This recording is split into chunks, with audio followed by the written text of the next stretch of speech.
Right. ఇక assembly దగ్గర tension గా కనిపిస్తోంది. అసెంబ్లీ ముట్టడికి పీడీఎస్యూ యత్నిస్తున్నట్టుగా తెలుస్తోంది. విద్యారంగానికి బడ్జెట్ లో కేటాయింపులు లేవని వీరంతా నిరసన తెలియజేస్తున్నారు. మనం చూస్తున్న విజువల్స్ లో పీడీఎస్యూ కార్యకర్తల్ని పోలీసులు అడ్డుకుంటున్న దృశ్యాలు ఇవి.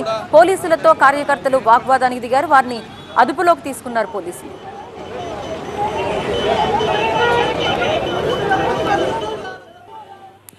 అసెంబ్లీ దగ్గర ఆటో డ్రైవర్ల అరెస్టుకు సంబంధించిన వార్త ఇది. ఇందిరా పార్క్ దగ్గర ధర్నాకు బయలుదేరారు ఆటో డ్రైవర్లు. ఉచిత బస్సులతో నష్టపోతున్నామని ఆందోళన చేస్తున్నారు.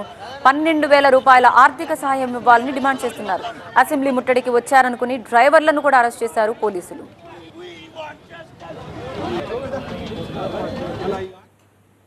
మా న్యాయం కావాలని కోరడానికి వచ్చినాం. ఇది మా పరిస్థితి. యాదాద్రి భువనగిరి నుంచి 70 మంది వచ్చినాం సార్. ఇంకా వెహికల్స్ వస్తున్నాయి. ఇంకా అవి ఆల్రెడీ అక్కడ ముట్టడి చేసిర్రు. అయినా వాళ్ళు తప్పించుకుని వచ్చినా మళ్ళీ ఇక్కడ ముట్టడి చేస్తారు మాకు పోలీసు వాళ్ళు. మాకు కావాలి సార్. మాకు